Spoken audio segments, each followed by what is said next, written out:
friends. This talk is especially for the beginners who are planning to do their first case of Ilizarov after learning it from here. So, this is a case of infected non-union tibia with discharging sinus.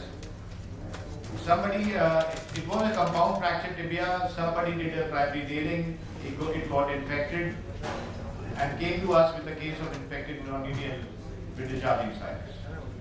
So we took out the nail, did a thorough debridement, did a corticotomy, bone transport, finally we were able to achieve beauty. Wow, well done. But the thing is, the question arises why this happened. Could have been avoided. You must understand that at this stage, when the patient comes to you, the patient or even the whole family are exhausted financially, mentally, physically. All their resources are gone, multiple surgeries have been done. Because fracture is not a planned thing like any obstetrics childbirth. It's always a sudden thing. And the question is that how it can be avoided. You must understand that nailing is a good option if patient presents early and there is not much combination. But there is always a chance of spread of infection and damage to endoscopic blood supply. What if the patient comes after days, which is very common in our country, and you see an unhealthy discharge and you're not very much willing to put an implant inside, and there is a combination. Usually we do temporary aspects and secondary nailing or plating, but this leads to multiple surgeries and there is an increased chance of infection and non-union. Ilizarov as an option comes last in the list. Why?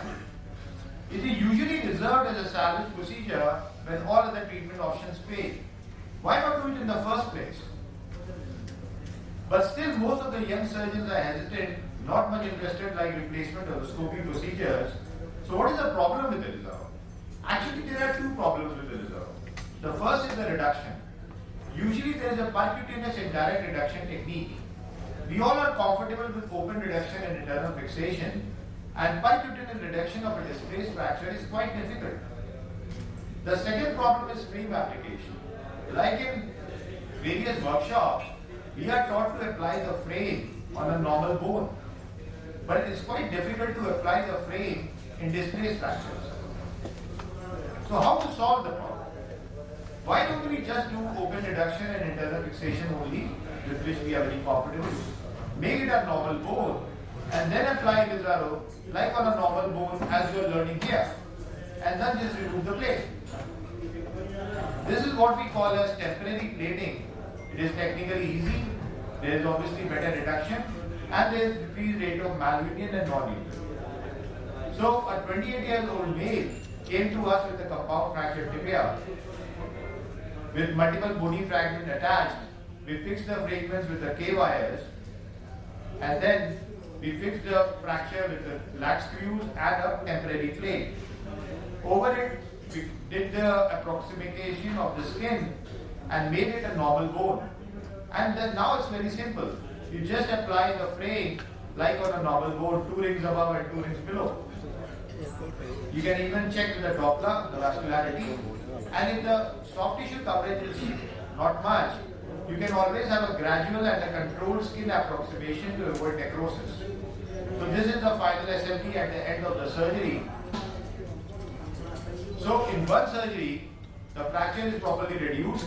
There is no hardware inside, so the chances of infection are very less. Alignment is maintained, and in one surgery, everything is done. Another case, a 10-year-old boy came to us with a compound tibia. We just applied a small plate, reduced the fracture, and over it, just apply a simple tibia frame on a normal bone. You can see just the plate, you reduce the fracture properly, and over it you apply the frame. Then you just remove the plate and close the wound. All work done in one surgery. So, in the post-op, fracture is properly reduced, aligned, no hardware inside, and all work done. Even with Ilizarov, for small wounds, we have this aluminium plate with stopper wire with which you can do a skin traction for gradual skin closure. For small wound management, you can manage by Ilizarov instead of calling a plastic surgeon many times. So the small wounds, by just a gradual skin closure, you can close the wounds with Ilizarov. So very simple case, open middle 1/3 fracture tibia, everybody gets it. And you just reduce it, apply Ilizarov and remove it later.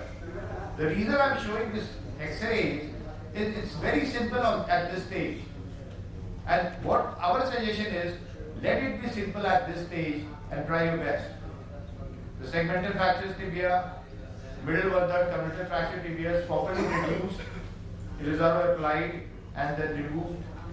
Again, fracture reduced, Ilizarov applied, later on Ilizarov is reduced, union is achieved. Severe condition fracture, you reduce it and later union is achieved. Another upper 1/3 fracture with severe combination, you reduce the fracture, apply Ilizarov. Another, you can fix the fractures with open reduction and screw fixation and then apply Ilizarov over it.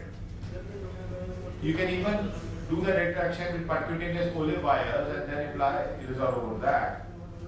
In cases of infected non-unionally, remove all the implants, do a thorough debridement, do a proper reduction and apply Ilizarov over that. Even in lower 1/3 fractures, you reduce it and fix it with Ilizarov. Even in small children, you can just reduce the fracture with small K wires and just apply the Ilizarov over that. You can apply this thing over, in fact, in compound fracture femurs also. You just reduce it and apply the frame over that. So there are many literatures available on the use of Ilizarov as a primary management for open fractures. But when we studied all those literatures, what we found that they usually recommend to be these type of cases to be treated by Ilizarov surgeons doing a percutaneous indirect reduction technique, and a temporary fixator was applied which was converted to Ilizarov 8 days later. What we recommend that you all young trauma surgeons do this, you do an open reduction and temporary internal fixation and apply Ilizarov immediately, and everything is done in one surgery. Even in many meta-analysis studies, Ilizarov is not even considered for the primary management of compound fractures. As I said, usually in the management of soft tissue, you go for delayed primary closure or split thickness skin graft or flaps, but with Ilizarov, some small amount of wound management can even be done. Obviously, in post-op, you can correct any malalignment. Other than the conventional protocol of temporary fixator, nailing and bone grafting and again bone grafting, these all can be avoided with Ilizarov. There is always a less chance of delayed union and non-union, as we can go for gradual compression with Ilizarov, what we can't do with nailing. And since there is no internal hardware, the chances of infection are very less. And obviously, Ilizarov is one of the only options to manage bone defects with corticotomy and lengthening. Uniplanar fixator, it's a surgeon's choice. They can go for uniplanar or multiplanar. About the hexapod devices, you must understand that Ilizarov is the old classic Maruti on which you learned how to drive a car. And when you are confident and you have learned how to drive, then you can go for the Mercs and the BMWs of the 6-axis devices, the TSF, DefFix and all other things. So our recommendation is, Ilizarov is a must in the armamentarium of every orthopedic surgeon. Our bulk of cases are trauma, and open fractures are a significant part of it. You don't need to be an Ilizarov surgeon to go and treat this fracture. Just learn the basic Ilizarov as what we are doing in this course, and apply Ilizarov instead of a temporary fixator. Avoid multiple surgeries, be aggressive, and do best in your first shot. So the take-home message is, don't wait for the complications to happen and expect Ilizarov to do some kind of magic. Do Ilizarov in the first place when things are still simple, what we call as preventive orthopedics. In one of the conferences, I heard some Japanese doctors making betadine coated plates which will not be needed to remove infection. Till this type of plates come out, try Ilizarov. Thank you. Thank you.